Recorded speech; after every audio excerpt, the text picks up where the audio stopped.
Há em tudo uma ordem divina. Embora não a detectes, ele é manifesta em tudo, expressando a sua origem no Criador.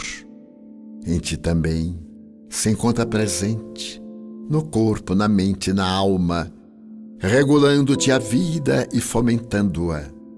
Se consegues identificar-te com essa vibração que dimana de Deus, haverá harmonia em tua existência, em tudo que realizas e com quem estejas. Tens que buscá-la.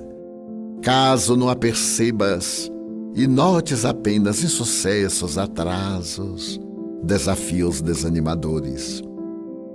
Todos esses aparentes percalços, todavia, trabalham juntos para o teu bem, o teu progresso. Não obstante se apresente o caminho por onde segues pejado de abrolhos, aferra-te à certeza de que Deus é responsável por tudo e assim mesmo a ordem, esse equilíbrio divino te conduzirá ao bem. Conscientizando-te que não segues ao léu, mas te movimentas na correnteza da ordem superior, superarás tensões e amarguras, ansiedade e desgostos, porque esse hálito de Deus que a tudo e a todos vitaliza, manifesta-se em ti e através de tudo aquilo que te diz respeito. Não te permitas resistir a essa energia envolvente e condutora. Coopera com o estatuído pelas soberanas leis, facultando que elas cooperem contigo, trazendo-te paz e abençoando as tuas horas.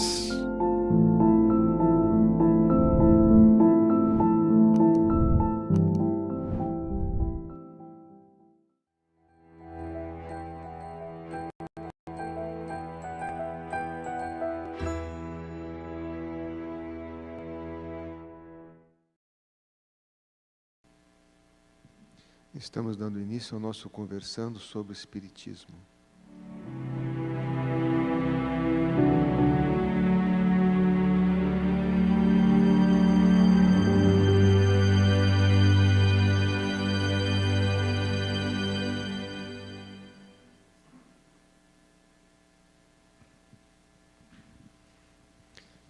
Vamos orar.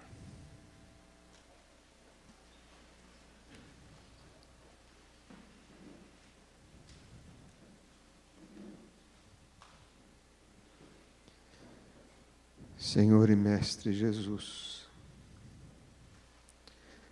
amigo incomparável, Deus em nós e nós em Deus. A energia que emana dele preenche o nosso interior e vibramos na sintonia do Senhor, buscando senti-lo pela mente e pelo coração. Senhor Jesus, abençoa a nossa noite, as intenções que procuramos para poder estar contigo. Longa foi a noite, auspicioso será o dia.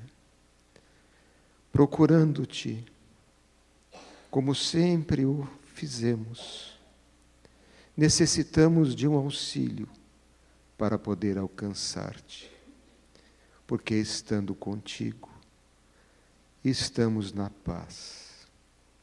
Esta paz que parece ser tão distante de nós.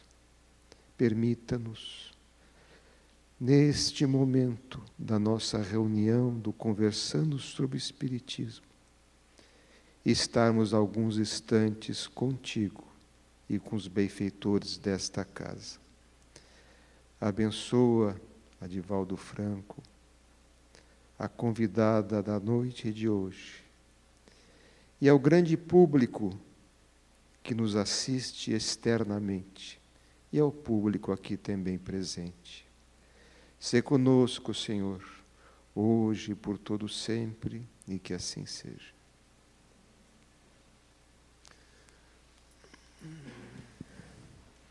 Nós rogamos que os telefones celulares, por favor, sejam colocados aí no modo silencioso.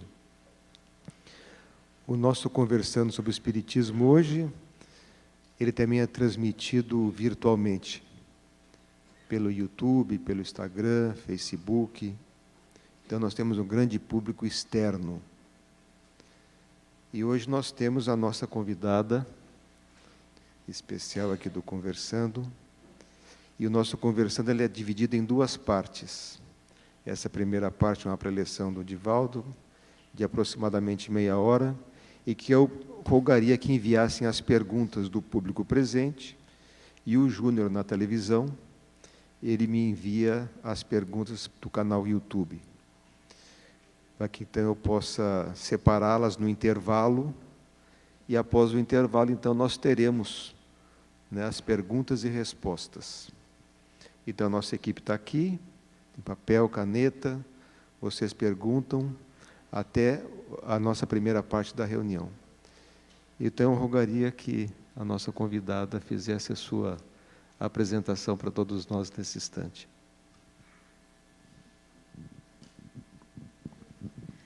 Boa noite, amigos.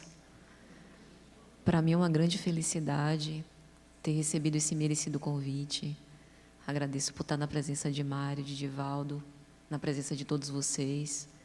Eu sou Patrícia Lins, apenas uma aprendiz do Evangelho, e rogo a Deus que essa seja uma noite de muito aprendizado para todos nós, de fraternidade, de cooperação, de carinho. Que Deus abençoe os nossos propósitos. Muito obrigado, Patrícia. Nós passamos, então, agora a palavra a Divaldo Franco. Senhoras, senhores, queridas irmãs, queridos irmãos espíritas, caras amigas e amigos que nos acompanham através da Web TV Mansão do Caminho, nossos votos de muita paz. Qual é o sentido da vida? É uma questão que a todos nos interessa. Talvez a melhor resposta para mim, daquilo que tomei conhecimento em alguns filósofos, a melhor resposta está em Viktor Frankl, o notável psiquiatra austríaco que sobreviveu a vários campos de extermínio durante a Segunda Guerra Mundial. Esse homem notável que criou uma especificidade para a terapêutica psiquiátrica, deixou um grande legado para a humanidade. Entre as suas obras, ele deixou uma narrativa que tem um caráter autobiográfico. É chamada O Sentido da Vida. E para ele, que viveu as angústias do campo de concentração de Auschwitz, entre outros, o sentido da vida é viver. A problemática está nessa dualidade, viver bem ou bem viver. Infelizmente, a maioria de nós tem sido educada para viver bem, ganhar dinheiro, afeto, posição social, destaque, arrebatar multidões, ser invejado, estar sempre no top. Isto é viver bem. Bem viver é diferente. Em qualquer situação da vida está muito bem, porque o indivíduo não é a transitoriedade do prazer. O prazer de ontem não nos adianta nada agora, porque podemos estar diante de algo terrível como consequência do prazer de ontem. A fortuna facilita-nos coisas, mas essas coisas não preenchem o vazio existencial. um grande número de nós, anda correndo atrás de coisa nenhuma. Ainda hoje eu lembrava da minha infância na Escola Normal Rural de Feira de Santana. Eu tinha 11 anos de idade e depois do curso primário em nossa cidade, só havia este outro curso para a formação de professores primários. E entre os vários professores, destacava-se o meu professor de matemática, o homem que conseguiu fazer-me antipático à matemática, até hoje. Eu sobrevivo nas 4 operações fundamentais. Nas outras, a partir da equação do 2º grau, eu nem sei o que é. E não vai dar tempo mais a aprender. E então ele não era amado, ele era temido. Era um professor engravatado, sério, entrava na sala e nós, os pirralhos, temerosos, acompanhávamos-lo nas operações do programa do 1º ano fundamental. E eu não entendia nada do que o homem falava. Eu acho que ele não gostava de mim, porque também eu não gostava dele. Havia essa afinidade. Mas Feira de Santana, minha terra natal, é uma cidade peculiar. Ali não se fazia, nem se faz carnaval. Se faz micareta, também chamado micareme, que é mais uma festa, porque brasileiro detesta festa. É uma coisa impressionante. Então, depois de passar do carnaval em Salvador, que abalava as mentes, passava a Semana Santa e aí vinha a micareta. E como bom feirense naquela época, que ninguém quase roubava nada. As cadeiras eram colocadas na rua para esperar o curso. Os automóveis com as deusas, as rainhas do carnaval, as princesas, meu Deus, os mascarados. Dia de segunda-feira era o dia dos mascarados. Os homens se vestiam de mulher, as mulheres se vestiam de homens, todo mundo se vestia de qualquer coisa ou não se vestia de nada. A verdade é que era uma coisa fascinante. E o mais fascinante é que os mascarados, por mais que dissimulassem, todo mundo conhecia. A cidade pequena não se comentava nada, porque em cidade interior não se comenta a vida dos outros. Ninguém sabe de nada que tem no outro. Muito bem. E eu, na segunda-feira de carnaval, naquele ano já recuado de 1939, estava com meus 11 anos, olhando o desfile de carnaval. E é de micareta. E é uma coisa ridícula como que a gente tem necessidade de panes et circenses, aquilo que os Césares ofereciam nos grandes teatros. E começou o desfile daqui, da coisa. De repente, do meio da multidão, me saiu uma baiana, mas uma mulher linda, usava tamancos holandeses, uma saia branca rendada, uma blusa esvoaçante, um lenço na cabeça e a máscara. Só deixava ver os olhos. E quando ela veio andando, todo mundo admirado, olhou para mim, aquele gatinho assim. Ela olhou, veio até mim, eu não sabia se ela queria namorar, o que era. Eu nunca tinha namorado, fiquei todo embaraçado. Aí ela chegou bem defronte de mim, com toda a pose de baiana da gema, e perguntou assim: você me conhece? Porque mudava a voz, né? A voz era nasalada. Eu olhei, conheci. Era meu professor de matemática. Então,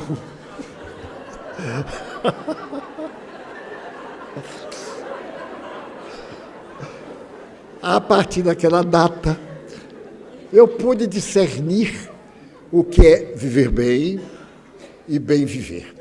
Ele vivia bem. Era um indivíduo que tinha recursos. Era professor de matemática, mas não dava ousadia para nós, a ralé. Ele chegava ali, fazia as operações e ia embora. Eu consegui aprender até um pouco a segunda equação, quer dizer, mais ou menos. Mas, graças a Deus, o programa terminava aí. E então eu fiquei um Einstein, que também detestava a matemática. Basta lembrar que Einstein detestava tanto matemática que ele tinha a concepção física nuclear, mas na hora de fazer o cálculo, ele mandava para Fermi, o matemático italiano que eu ajudava. Para mim, isso é um grande conforto, porque eu digo, Einstein e eu não gostamos de matemática. Notem como fica assim, honorável. Muito bem. E ele era um pouquinho difamado. A partir dali eu compreendi a razão do seu conflito. Ele tinha tudo, mas não tinha nada, porque não tinha paz. Nem ele mesmo se aceitava.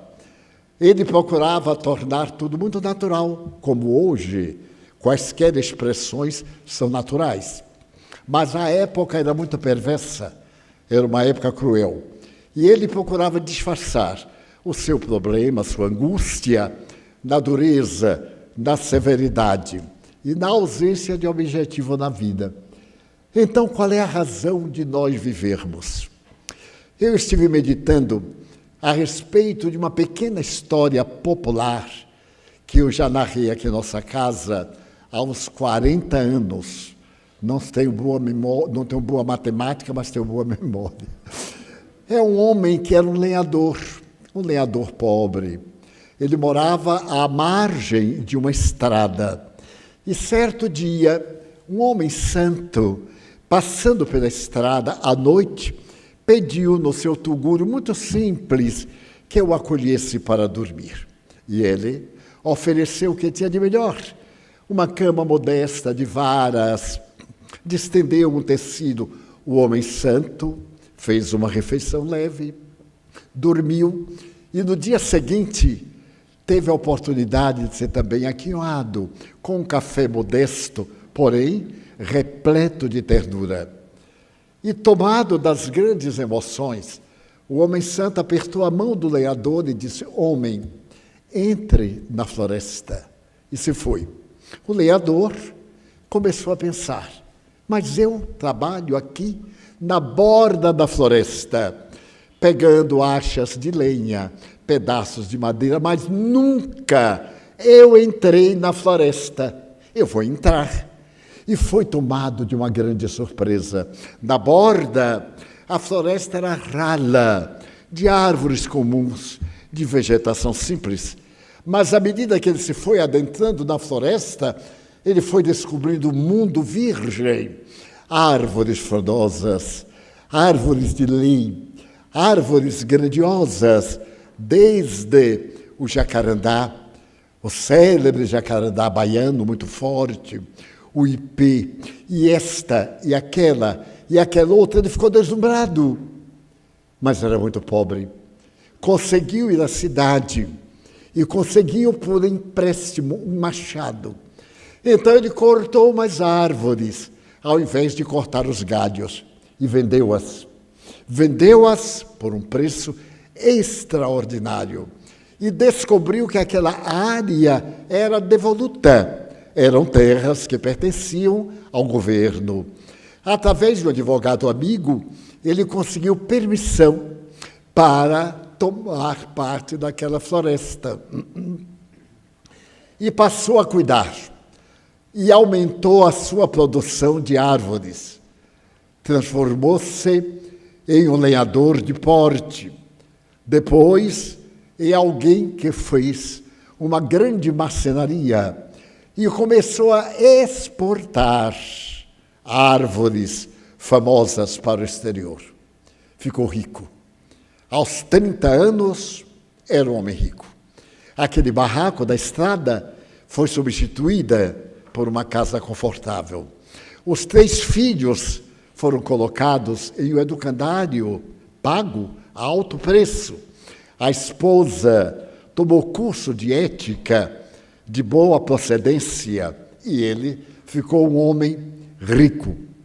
Certa noite, ele estava meditando na varanda e lembrou-se do homem santo. E parece que ouviu a voz do homem santo. Homem, entra na floresta. No dia seguinte, ele convidou alguns cooperadores, geólogos, e se adentrou ainda mais na floresta através de um jipe e ficou deslumbrante e deslumbrado, porque além da floresta havia um vale, e esse vale serpenteava entre as grandes montanhas. Então ele se deu conta que do outro lado havia um brilho especial. Ele atravessou o rio com os seus convidados e descobriu que era um minério.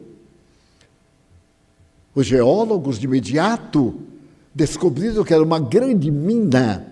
E ele, dias após, registrou em cartório a propriedade da mina e ficou também minerador. A fortuna dobrou. Ele era um homem de 40 anos, perfeitamente rico, possuidor de títulos. Havia uma família agora que recebia pessoas da alta sociedade. Ele estava com um grupo de amigos, era sócio do clube da cidade. E apesar da pouca leitura que tinha, era portador de uma lúcida imaginação. Agora, a sua família estava no rol social e ele mais rico. Em uma noite de inverno, em que ele olhava a chuva caindo por detrás da vidraça, algo pareceu sussurrar-lhe: homem, entra na floresta. No dia seguinte, ele resolveu entrar mais. De helicóptero, acompanhado de alguns engenheiros, ele desceu ao rio, que saía de uma abertura na rocha, e percebeu que havia uma caverna. Adentrou-se pela caverna e percebeu nos cascalhos pedras reluzentes e diferentes. Era uma mina de diamantes. Não teve dificuldade. Ele foi à cidade, registrou em seu nome a mina e ficou agora um famoso minerador. Transferiu-se da mansão que tinha à borda da estrada. Seus filhos foram estudar no estrangeiro e ele percebeu que a fortuna trazia também muitas inquietações. Contratou um grupo de advogados, porque estava sempre com problemas com empregados. Depois ele percebeu essa luta entre as criaturas que possuídas, e as lutas eram tremendas. Ele passou a ter um auxiliar pessoal, um conselheiro, para diminuir a carga das preocupações. E deu-se conta, em uma noite de verão e de luar, que ele era muito rico, sem dúvida.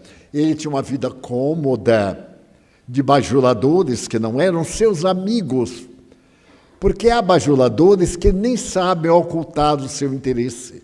Não é pela pessoa, é pelo que a pessoa tem ou representa. E então ele percebeu que era rico, mas que não era feliz. E o que ele desejava era a felicidade. Antes ele não tinha muito, mas tinha paz. Deitava-se, dormia. Agora usava soníferos. Havia vários processos na justiça que os seus advogados laboravam. Tinha que procurar políticos de alta influência para conseguir benefício de leis que mantivessem as suas propriedades adquiridas em tempos recuados. E então, em uma noite que ele estava muito triste, porque ele tinha coisas, mas não era um homem de paz interior. Ele parece ter ouvido: homem, entra na floresta de ti mesmo, porque as grandes árvores e problemas estão fora, mas é a visão de como entendê-las que resolve o problema. Naquela noite, por fim, ele saiu da varanda, foi à sua sala, sentou-se, apagou a luz e perguntou-se: quem sou eu? Qual é o sentido da minha vida? Por que trabalhar tanto? Eu já não necessito de trabalhar, mas eu posso largar tudo isso para os outros. O que fazer? Abandonar os bens que Deus me deu? Usufruí-los como? Eu só tenho um estômago, só tenho um corpo. Os dedos podem pegar joias, mas um homem não vai ficar carregado de joias inúteis. Então ele sentiu saudade da sua mulher quando era simples. E sentava à porta do rancho e ele conseguia cantar uma balada roceira, adormecer, sonhar com alegria.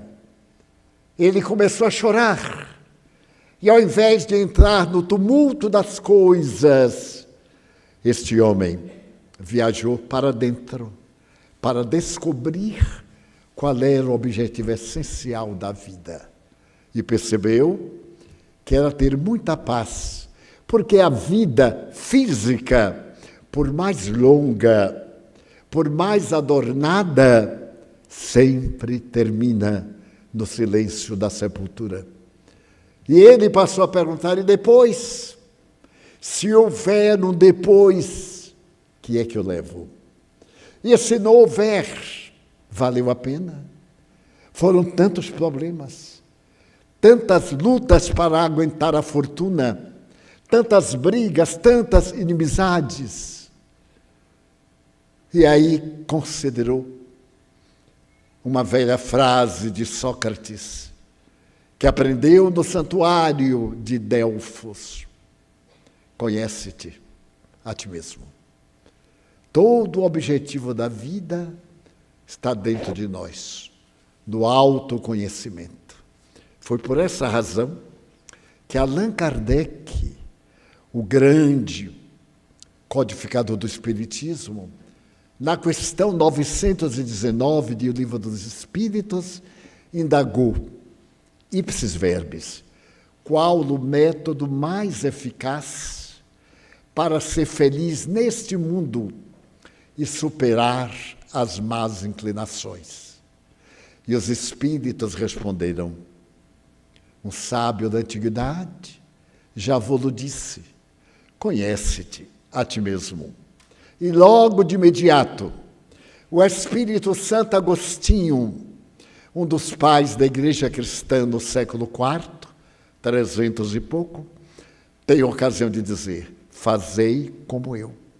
Diariamente, ao deitar-me, faço um exame de consciência para verificar os erros que eu cometi naquele dia. E quando me dava conta que me houvera perturbado, criado dificuldades, de imediato programava no dia seguinte corrigir. E quando percebia que havia agido bem, desenvolvido as atividades com sabedoria, com mais afinco trabalhava para ter a perfeição. Então o objetivo essencial da nossa vida não é conhecer os outros, conhecer o mundo, porque aonde quer que vamos, nós nos levamos. Pessoas que estão com problemas: vou tirar férias, eu vou a Davos, a cidade mais rica do mundo, eu vou à África Equatorial, eu irei aos mares do sul, às grandes praias, levando o problema com ele. E ali, ao invés de desfrutar da calmaria ou da beleza natural que é diferente da sua terra, a angústia leva-o à embriaguez dos sentidos, ao alcoolismo, à drogadição, ao sexo desvairado. E o indivíduo volta exaurido, porém alegre, não feliz. Alegre porque todo mundo sabe que ele esteve nas Maldivas. Imagine, ele esteve nas Maldivas. Uma diária no hotel de terceira classe custa $10.000. E ele esteve lá. E aquele que não pode nem se hospedar no Pau da Lima fica com inveja. Porque acha que a felicidade é aquilo. É por isso que a doutrina espírita nos recomenda: ame-se. Não deixe que ninguém perturbe a sua paz interior. Jesus mandou amarmos ao próximo como? Como amamos a nós mesmos. Do que adianta apaixonar-se pelo universo? Quase sempre muito infelizes aquelas que passaram pela sociedade. Do que adianta apaixonar-se se ele interiormente não está satisfeito consigo? Então o amor não é a Miss Universo, nem a sua beleza, é a opinião pública nas redes sociais.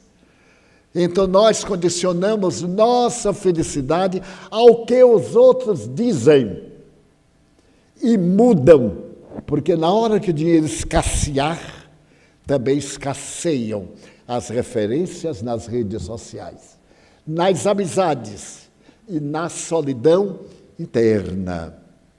Então, Jung, o notável pai da psicologia humanista e analista, diz que não existe solidão, existe ausência de sentimentos de alegria, porque estamos aqui 700 pessoas aproximadamente.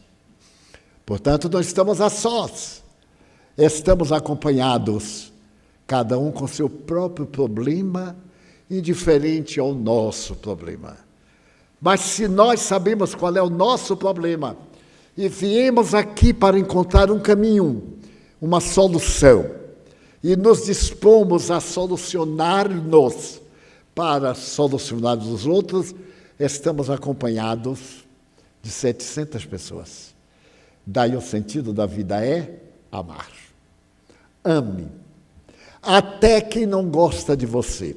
É tão agradável a gente amar inimigo, amar pessoas que nos pirraçam. Eu venho de uma terra muito modesta, que é Feira de Santana, e lá havia uns hábitos de inimigos. Quando alguém ficava inimigo do outro, passava perto e arrastava o sapato. Isso é uma ofensa. Outro dizia, arraste, vá, arraste. Como nós somos infantis. Eu também recordo de um psicopata que havia também na minha terra. Ele era mais ou menos normal como a gente, mais ou menos. E então os meninos, nós e eu também, ficávamos em pontos diferentes. E ele passava e alguém dizia, limão. O outro dizia, açúcar. O outro, água. E ele dizia, misture. Porque o apelido dele era limonada. Então, imagine, a felicidade dele era que não misturasse. Ele aguentava firme. Daí, não permita que ninguém, nem o namorado, nem a namorada, nem o marido, nem a mulher, nem o pai, nem o filho, nos tire a alegria de sermos nós. Culminando com essa frase de Chico Xavier. Eu sempre fui muito perseguido. Falaram de mim o que quiseram. Aliás, fala-se de todo mundo, a começar de Deus até Satanás. Todo mundo. Daí isso é bom porque a gente fica igual. E diz o Chico, no entanto, Jesus gosta de mim, porque ele sabe como eu sou. E então ele foi me buscar e disse, vem comigo, e eles ficarão com inveja de ti. Aí eu estou seguindo Jesus. E espero que a inveja que tem de mim se transforme em alegria de viver. Vamos então sair daqui nesta noite e nos lembrarmos das pessoas que arrastam o pé quando a gente passa e dizem assim, coitado, eu já estou noutra. Eu sou agora na época das redes sociais. Ao invés de arrastar o pé, eu vou arrastar o computador e vou dar a mensagem. E nos amarmos, porque na hora, sempre repito Aristóteles, que dois indivíduos que se amam forem uma alma em dois corpos, tudo está bem, porque esta é a felicidade. Isso é o que farás de tua vida. Conheça a história da Mansão do Caminho.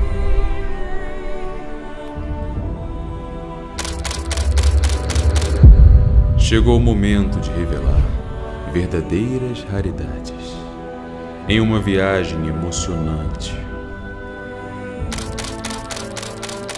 O Centro Espírita Caminho da Redenção completa 75 anos. Reconhecido nacional e internacionalmente, é fruto da coragem, persistência e firme liderança do médium Divaldo Pereira Franco. E durante muitos anos, da excelente e competente administração de Nilson de Souza Pereira. Dois inseparáveis companheiros de vida que decidiram levar adiante um sonho. Na expectativa de representar décadas de história, em sua perspectiva material e espiritual, originou-se um livro. Fotografias, documentos, histórias, entre elas, algumas que jamais foram divulgadas. Este livro é um convite a profundas reflexões.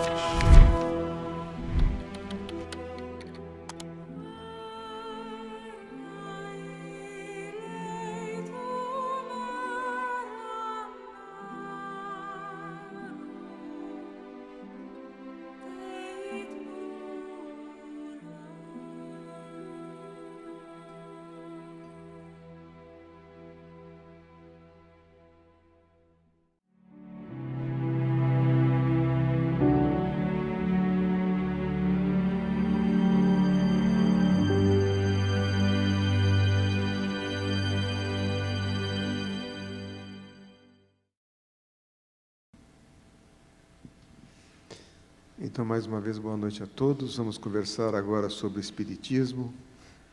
Vamos convidar a Patrícia e o Divaldo para responder as perguntas múltiplas que nos chegaram. Então, eu começaria com a Patrícia, a primeira.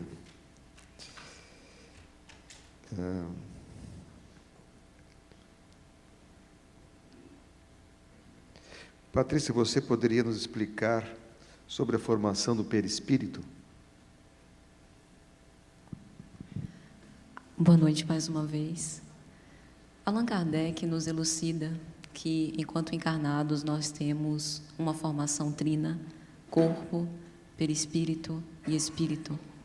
E no capítulo de A Gênese, quando ele vai falar sobre a gênese espiritual, ele vai dizer que o espírito é um princípio inteligente do universo, individualizado enquanto consciência, e que, para se manifestar no mundo material, precisa efetuar um laço com a matéria. E esse laço é feito por uma matéria quintessenciada, muito sutil, que tem muitas propriedades, aliás, analisadas por Zalmino Zimmermann na obra Perispírito, como plasticidade, dentre outros, e que oferece essa interface para que o espírito consiga se manifestar e operar no mundo material. E esse corpo fluídico, de que ele é portador, corpo astral, é retirado dos elementos do fluido universal do planeta onde habita.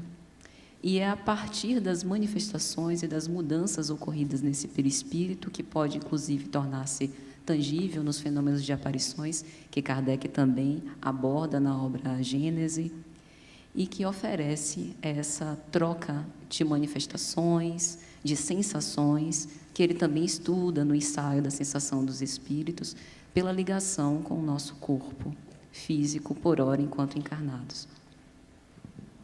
Obrigado, Patrícia. Divaldo, você poderia comentar um pouco sobre Pietro Baldi e sua missão aqui conosco?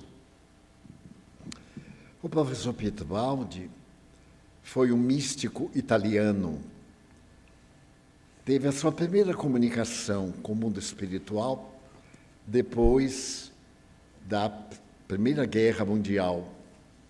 Nela, desencarnou seu filho e ele ficou muito abatido.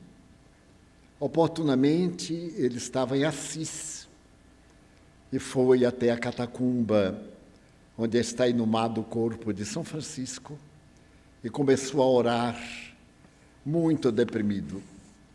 Ele era professor de inglês e era conhecido porque estava se dedicando à física quântica. Naquele momento, quando ele orava, ele escutou uma voz pedindo que tomasse de papel, que essa voz desejava mandar uma mensagem ao mundo. Ele continuou orando, foi para casa, pegou papel e caneta e escreveu uma mensagem intitulada Mensagem da Esperança. A assinatura era Sua Voz. No dia seguinte, ele recebeu outra mensagem. Não tinha ideia daquilo que se estava passando. E quando ele se deu conta, estava com 5 mensagens filosóficas a respeito de Deus. Ele era muito católico, como todo o pessoal da sua região. Era na região próxima de Assis. Então, amigos pediram para publicar e teve um grande efeito na Itália. Mais tarde, por volta dos anos 30, aquela mesma voz pediu para que ele reservasse um horário, dia a dia, que viria escrever um livro. E assim o fez, ao terminar um livro expressivo chamado A Grande Síntese. Era uma síntese do conhecimento universal. Foi publicado em italiano. E por volta dos anos 40, foi traduzido ao português pela Federação Espírita Brasileira. Mas é um livro tão complexo de ciência transcendental, que a Federação Espírita Brasileira pediu ao Espírito Emmanuel, o guia espiritual de Chico Xavier, para dar o prefácio dessa obra magistral. E Emmanuel deu um prefácio, no qual ele diz que a grande síntese é o Evangelho da ciência. Por volta de 1950, um grupo de espíritas no Brasil formou uma entidade chamada Grupo de Amigos de Pietro Baldi. E esse grupo convidou para visitar o Brasil em 1951 e proferir uma série de conferências. Na cidade de Campos, no Rio de Janeiro, um eminente advogado, professor Clóvis Tavares, ficou tão fascinado pela obra ubaldiana, ele já tinha escrito outros livros, que foi aprender o italiano para poder ler no original. E fez parte daquele grupo de afeto a Pietro Baldi. Clóvis era amigo íntimo de Chico Xavier, com quem ele conviveu 30 anos e escreveu um livro magistral chamado 30 anos com Chico Xavier. Então, quando o Baldi veio, ele só se comunicava em italiano. Os temas ele conseguiu escrevê-los todos, eram leituras, como se usava na época. E Clóvis Tavares traduziu ao português. E começou uma viagem de São Paulo a Fortaleza, passando por diversas cidades. Aqui em Salvador, ele hospedou-se na residência de Maria Dolores e Carmine Larocca, aqui no bairro de Brotas. Carmine é italiano, já é hoje um senhor de idade avançada quanto eu. E então, Clóvis Tavares, que o lia em português para o público, e ele respondia as perguntas, eram feitas em português, Clóvis traduziu italiano, ele respondia e Clóvis dava. Circunstâncias superiores obrigaram Clóvis a voltar a Campos. E então me convidaram, eu era muito jovem, no ano de 51, a acompanhar o Baldi. Mas eu não sei até hoje mais que 30 ou 40 palavras em italiano. Mas ele era um homem tão dócil, tão meigo, tão amigo, que não precisava falar o idioma dele. Se entendia através do som. Ficamos muito amigos e eu fui à Fortaleza e ao Recife, onde eu li as suas conferências e, através de um intérprete, eu dava as respostas às perguntas. O Baldi voltou à Itália. Nesse tempo, estava um grande movimento político em São Paulo. Ademar de Barros candidatava-se a governador. E se dizia espírita. Através de um grupo de amigos, conseguiu trazer Pietro Baldi de novo ao Brasil.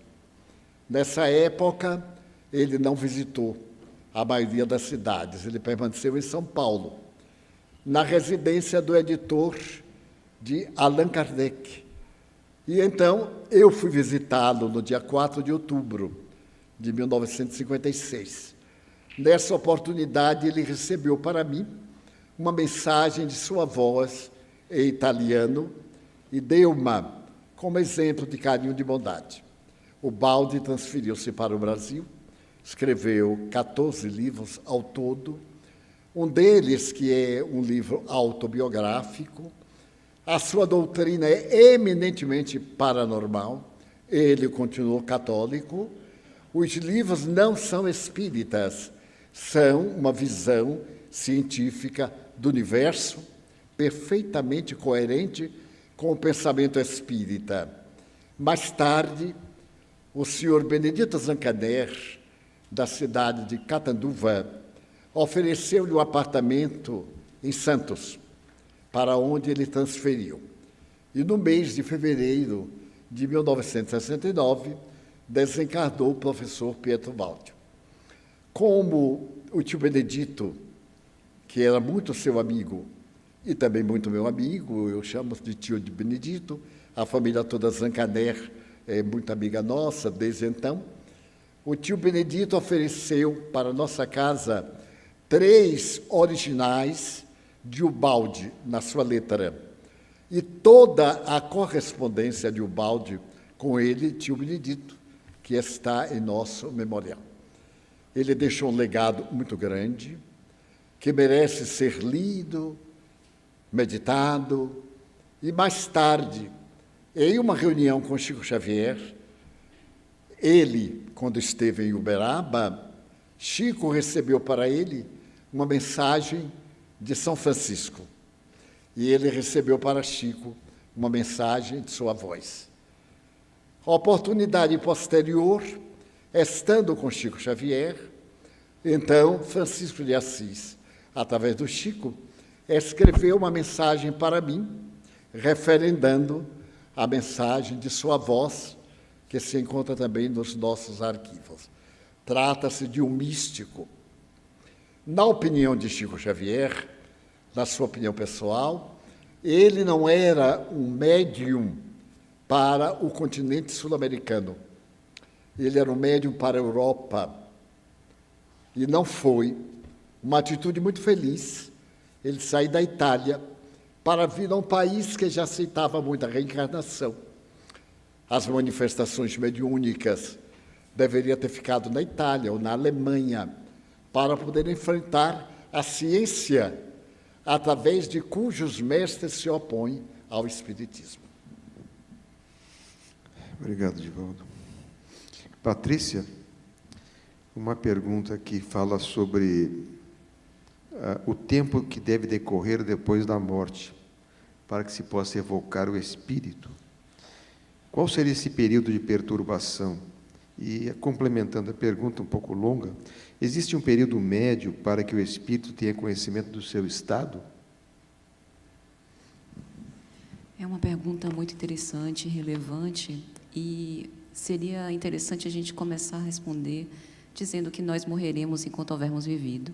Nas obras de André Luiz, notadamente a coleção A Vida no Mundo Espiritual, especialmente na obra No Mundo Maior, nós temos experiências de desencarnações de espíritos que, enquanto encarnados, não eram espíritas, tinham sua vivência em diversas outras religiões, portanto, com concepções a respeito da imortalidade, da preexistência do espírito, muito particulares.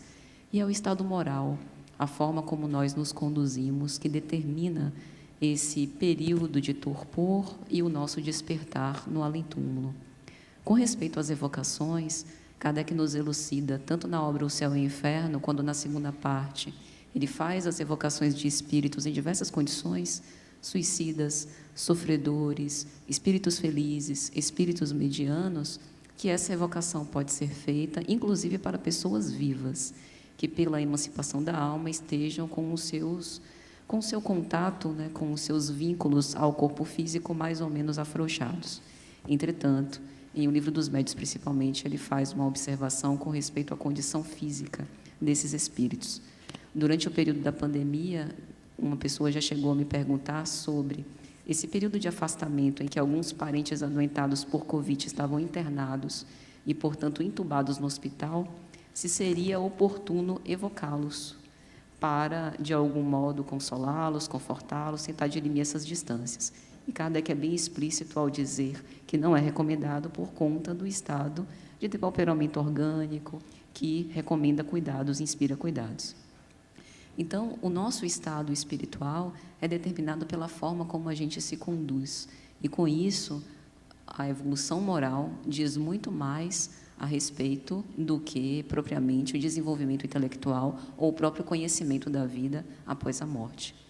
Mas, genericamente falando, o Espiritismo tem muito cuidado por não criar dogmas nem datas fixas para não precisar um tempo específico quando isso deve ser feito.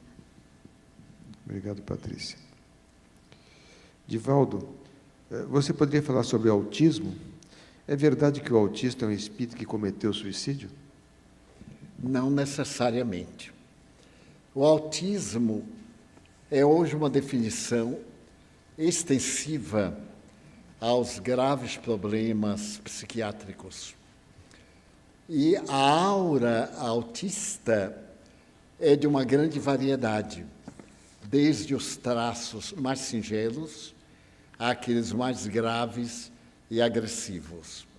Anteriormente, era classificada como um fenômeno de natureza esquizofrênica, mas as pesquisas realizadas na Alemanha, no começo do século até o ano 20, constataram que se tratava de um transtorno de natureza psicológica, não necessariamente psiquiátrica e esquizofrênica.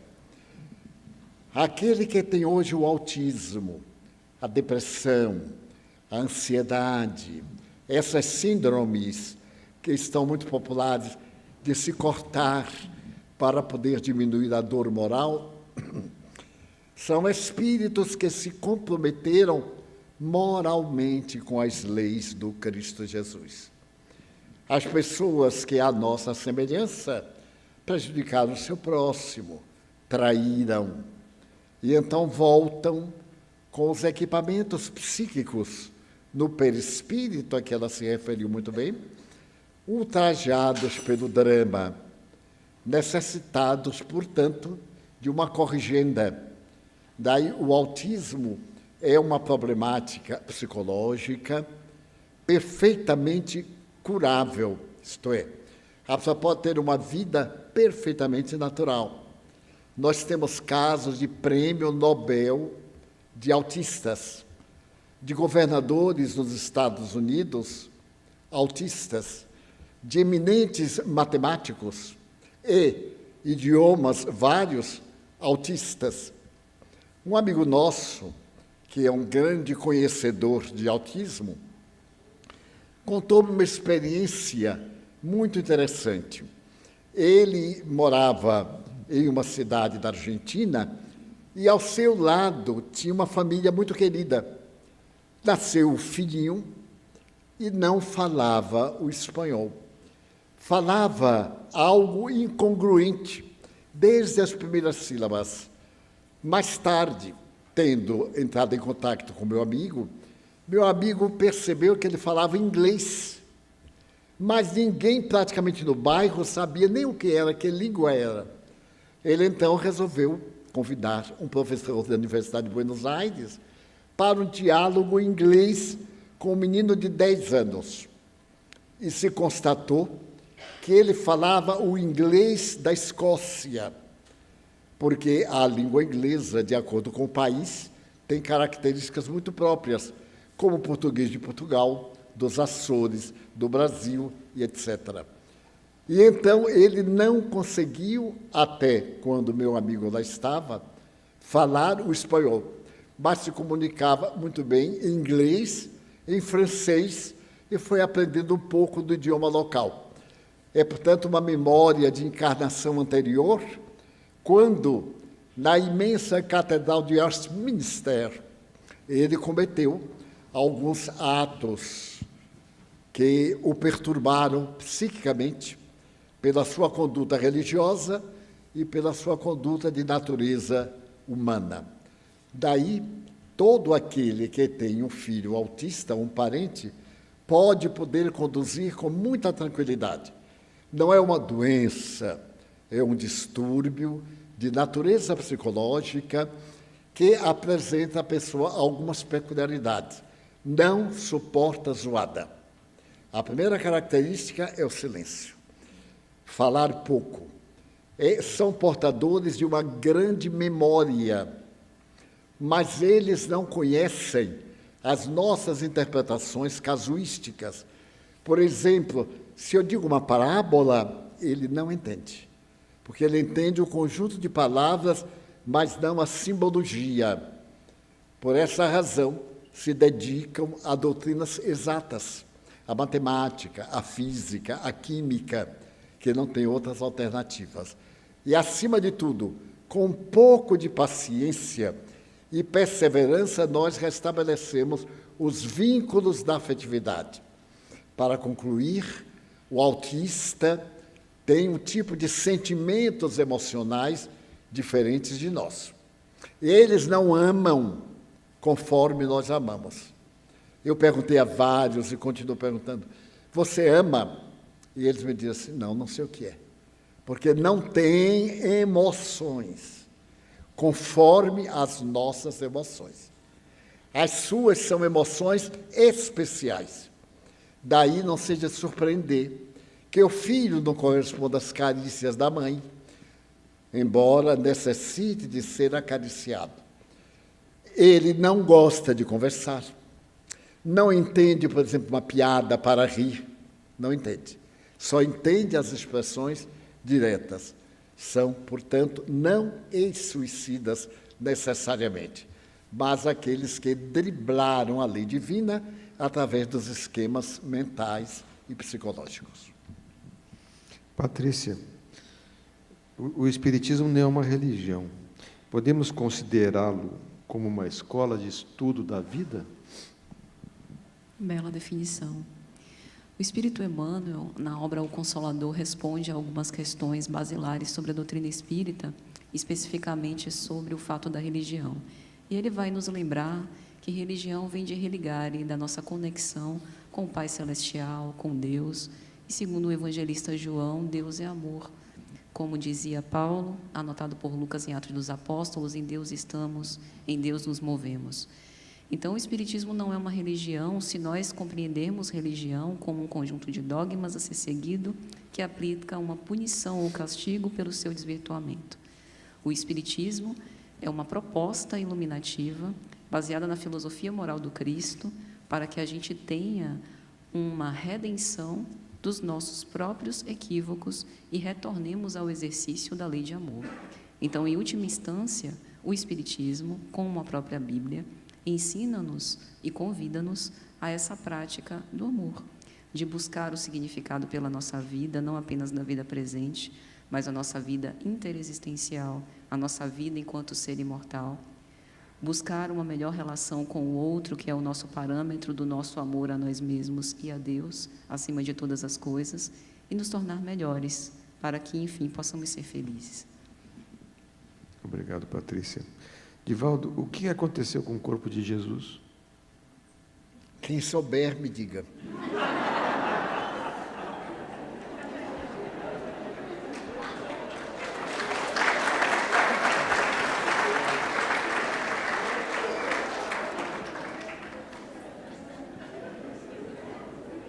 Então vamos a uma outra pergunta.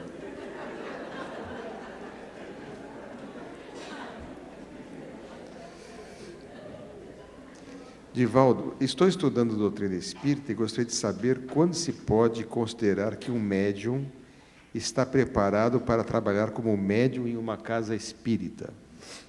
Quando o médium tiver interesse em moralizar-se. Não se pode determinar uma área, uma época, para aquilo que se chama desenvolvimento da mediunidade, que é uma opinião equivocada. Educação da mediunidade. A mediunidade é uma faculdade orgânica, como a inteligência, como a memória, como as aptidões. A educação dessa faculdade orgânica, que tem sua sede na glândula pineal, na parte inferior do nosso cérebro, deve educar-se para captar as mensagens que são enviadas em ondas mentais. Deve colocar a sua mente como um lago espelho, serena, porque no lago espelho a menor brisa levanta algumas ondas pequenas, a tempestade levanta ondas muito fortes. Então, o médium não é aquela pessoa que só sente nas sessões, saiu dali, é outra pessoa normal. Não, ele é um paranormal. Em casa, na rua, deitado, acordado, onde estiver, ele é médium. Isso não quer dizer que ele educa a mediunidade pelo fato de ser médium, ele ignora. Então, ele tem fenômenos que a psicologia denomina transtornos de natureza psicológica. Alucinações, segundo a psiquiatria, transtornos de conduta, manifestações de personalidades que se adaptam. São conclusões teóricas para explicar um sexto sentido. Todo mundo tem 5, mas em realidade todo mundo tem 6, sendo que este é menos apurado em todos. Em alguns, ele é mais desenvolvido, então tem uma percepção maior. Todos aqui somos capazes de captar mensagens telepáticas. Às vezes, olhamos um para o outro e sabemos o que é que o outro está pensando. É uma telepatia indireta do inconsciente. Outras vezes, vamos à rua pensando em alguém, dobramos a esquina e encontramos. É também um fenômeno telepático. São expressões da mediunidade. Agora, quando ele está preparado, quando ele está moralizado, quando ele é capaz de frequentar a reunião e sintonizar com o ambiente psíquico. Então, a mediunidade é um fenômeno, o médium é um instrumento, e o objetivo é provar a imortalidade da alma e oferecer aos que sofrem no além o conforto da esperança de estar vivos. Patrícia, uma pergunta de Adriano. Como podemos consertar nossos erros de vidas passadas se não temos acesso ao que fizemos de certo ou errado em tempos anteriores? Boa pergunta. Conhecendo os nossos pendores e as nossas inclinações.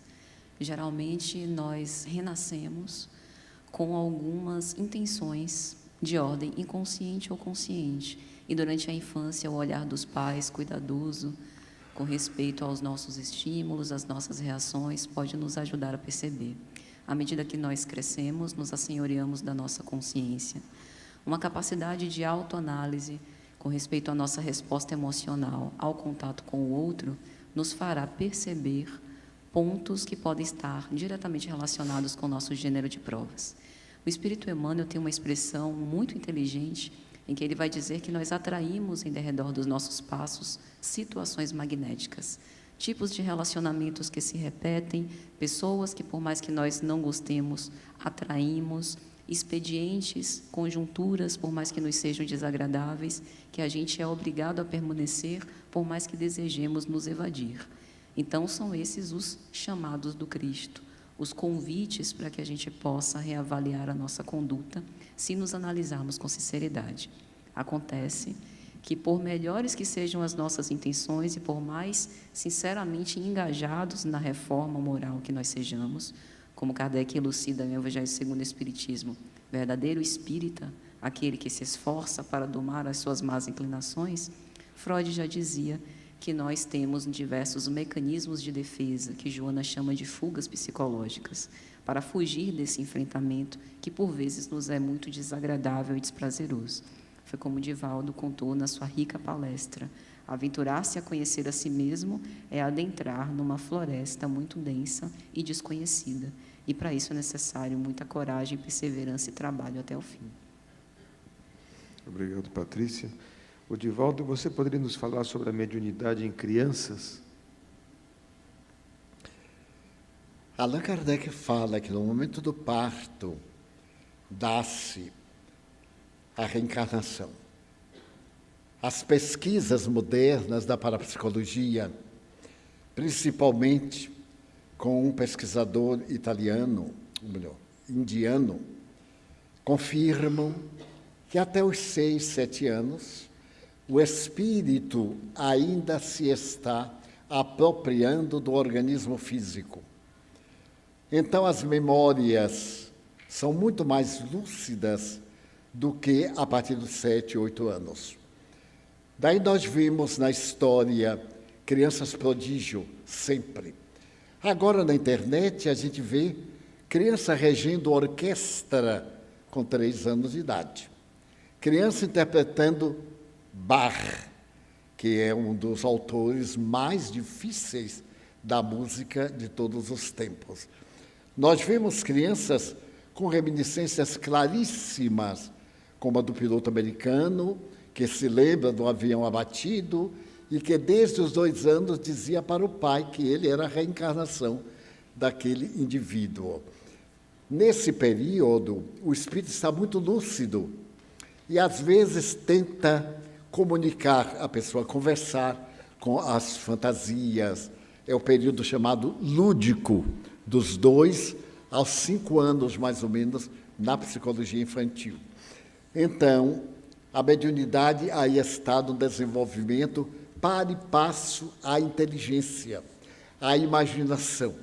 A criança tanto entra em contato com espíritos como fantasias da inteligência que está entrando em contato com o mundo real. O que fazer?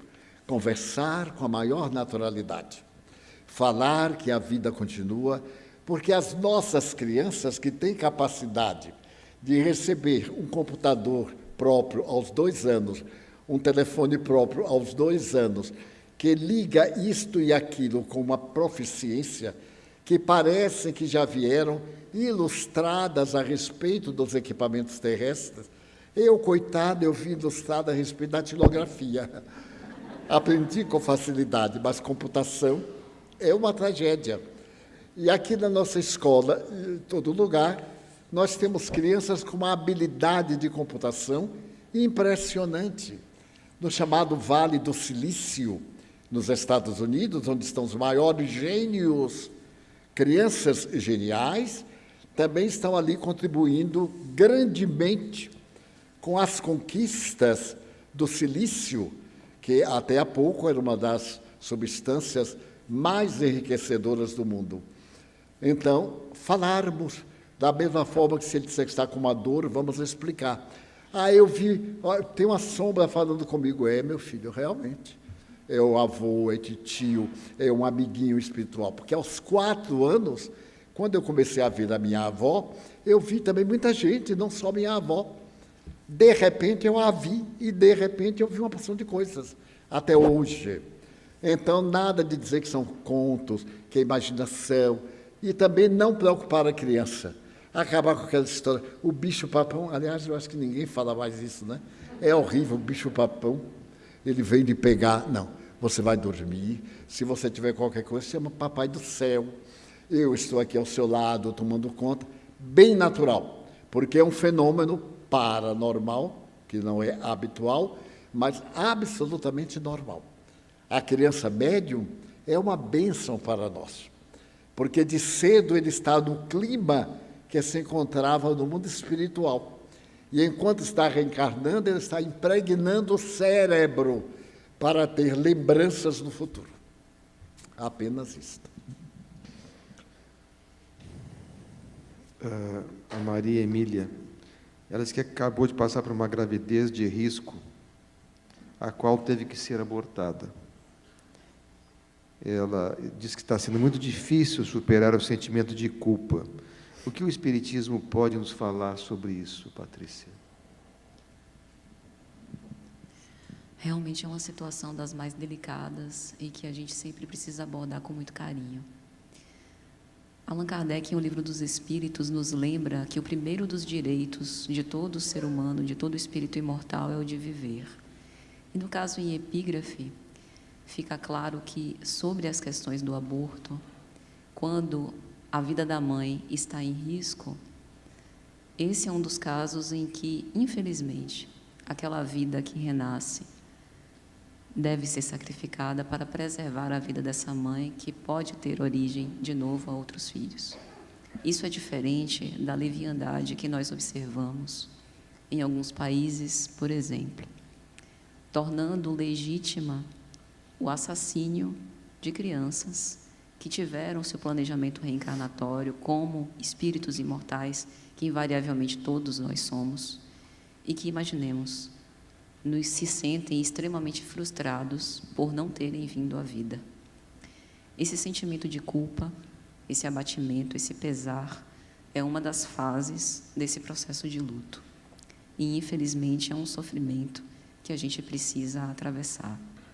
O espírito Joana de Ângeles, na sua segunda obra da série psicológica, O Homem Integral, nos apresenta algumas ferramentas para que a gente possa atravessar o sofrimento, para que a gente possa superá-lo, seja ele qual for, ocasionado por erros nossos ou por imposições, por provas que a gente precisa passar. E dentre eles, ela vai falar sobre a terapêutica do amor a nós mesmos, da aceitação daquilo que a gente não pode mudar, do amor ao próximo e de um sentimento de compaixão. Eu confesso que eu fiquei bastante sensibilizada quando eu li isso pela primeira vez e precisei reler muitas vezes a fim de absorver esse ensinamento. Porque o sentimento de compaixão é um sentimento de pesar por algo de ruim que pode nos acontecer, como um ressentimento ou uma mágoa por uma ofensa que outro dirige a nós, mas, ao mesmo tempo, um sentimento de ser compassivo para conosco em relação a coisas que estão fora do nosso controle e que, infelizmente, a gente tem que aceitar para nos tornar mais fortes. Então, persevere com esperança e coragem, saiba que a vida continua. Esse filho, esse espírito que poderia ter nascido e não veio, vive, e você pode fazer todo o bem que puder e dedicar a ele. E, com isso, gerar uma afeição legítima por esse tipo de experiência e preparar-se para ser instrumento de Deus como co-criadora de novas vidas em breve. Obrigado, Patrícia, pela sua participação, pelas respostas. Nós estamos chegando ao fim do nosso Conversando sobre o Espiritismo, no dia de hoje, e convidamos você, então, a que faça, Patrícia, a sua despedida de todos nós nesse momento, por favor. Meus amigos, eu gostaria de agradecer penhoradamente. Caibachuto costuma dizer que ninguém vem a um templo doutrinário primeiramente para dar. E eu ouso dizer que eu fui a mais necessitada dessa noite e saio agradecida, não apenas pelas vibrações carinhosas de Divaldo e de Mário, mas por todos vocês que aqui estiveram. Que Deus nos abençoe e nos encoraje em nossos desafios. Muito obrigada. Obrigada, Patrícia, pela sua participação. Obrigado a todos aqui presentes, aos internautas que nos acompanharam durante essa hora de Conversando sobre o Espiritismo. Nós agradecemos a nossa tradutora de Libras, a Isiane, a nossa equipe da TV Web Mansão do Caminho, ao Júnior, ao Sérgio. Agradecemos aqui a Divaldo Franco, naturalmente, que esteve conosco, e a todos vocês que nos prestigiaram no nosso Conversando sobre o Espiritismo. Nós teremos agora, para encerramento da nossa reunião, a aplicação dos passes. Então, eu solicitaria a Divaldo que nos conduzisse nesses momentos finais da nossa reunião. Muito obrigado a todos. Duas coisas muito rápidas. A pessoa que escreveu a respeito do filho que desencarnou de Covid em maio, há um ano, terminada a reunião, me procura pessoalmente para conversar um pouquinho. Gostaríamos de dar uma notícia muito bela para que sirva de estímulo para todos. Está presente em nossa reunião, anonimamente, uma benfeitora. Essa senhora está financiando óculos para todas as crianças das nossas escolas. E pretende, até dezembro, dar 1.000 óculos. O exame é feito pelo especialista, depois vem para o teste, a criança escolhe o tipo de óculos, vem com seus pais e passa a usar óculos. É de um benefício incomparável, porque muitas vezes o aluno não se torna um bom estudante porque não enxerga direito. E não sabe, e ninguém sabe. E essa senhora, uma missionária, achou por bem facilitar. Hoje mesmo foram distribuídos mais de 100 óculos. E eles todos saíram infinitamente felizes, porque é algo que não seria muito fácil para quem não tem sequer o que comer. Então, saudamos esta senhora como um estímulo para nós outros, que também podemos contribuir com uma boa palavra, uma oração, uma dádiva, um ato de simpatia. Nossa casa, que nos acolhe todos, tem mais de 3.000 crianças, entre a maternidade, a creche, e ainda hoje também uma candidata para a creche se emocionou ao saber que nós temos 180 crianças, que eu chamo os porquinhos de Jesus Cristo, porque são todos lindos.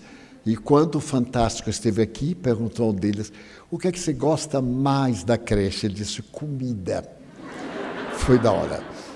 Então, para que nós que frequentamos, sabermos que não é apenas isto, a palestra, que do outro lado nós temos uma comunidade com 50 edifícios, com atividades de toda a natureza, e passam pela nossa casa cada dia mais de 5.000 pessoas, que são atendidas na caravana, pessoas idosas, doentes, desenganadas.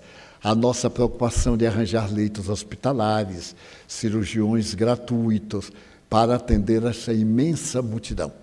Assim, fica a ideia e a nossa gratidão ao anjo bom, a Santa Luzia, que é a protetora dos olhos, pela dádiva dos seus óculos a nossas crianças.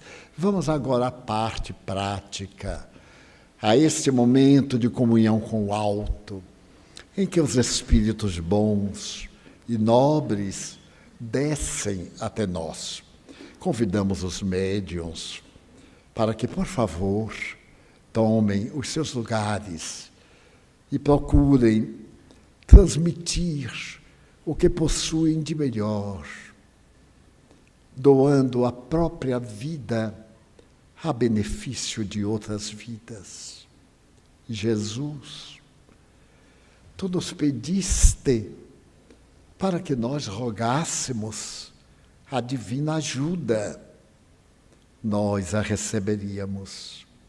Quantos irmãos estão aqui doentes, em um plano como em outro plano da vida? Abençoa-nos. Permite que saiamos aqui melhores do que quando chegamos. Que as boas energias espirituais mudem a psicosfera que nós respiramos.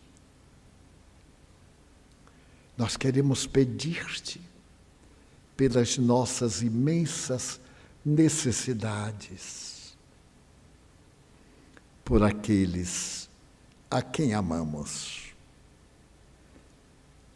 que nos amam ou que não simpatizam conosco, pelos suicidas, Jesus, nossos irmãos que se enganaram, pelos espíritos perversos ignorantes que nos perseguem. Pelo nosso lar. É um momento tão sério. Nossas vidas estão assinaladas por tantas desordens. Pedimos-te pela nossa casa, para que a perturbação não tome conta de nós. Protege-nos, para melhor ajudarmos aos teus clientes, os filhos do Calvário. Abençoa aqueles que nos ajudam, que se propõem a ser as tuas mãos, socorrendo a dor, onde quer que se homizie. Abençoa nossa água, para que assimile energias restauradoras da saúde. E a paz interior, a paz familiar, a paz na oficina do trabalho, a paz na terra, ante a pandemia, as epidemias, a guerra, frutos do nosso primarismo. Despede-nos com a tua bênção, Jesus. E permite que em teu nome, exorando a proteção de Deus, da Mãe Santíssima e dos Espíritos bons, encerremos a nossa reunião. Está encerrada a nossa sessão.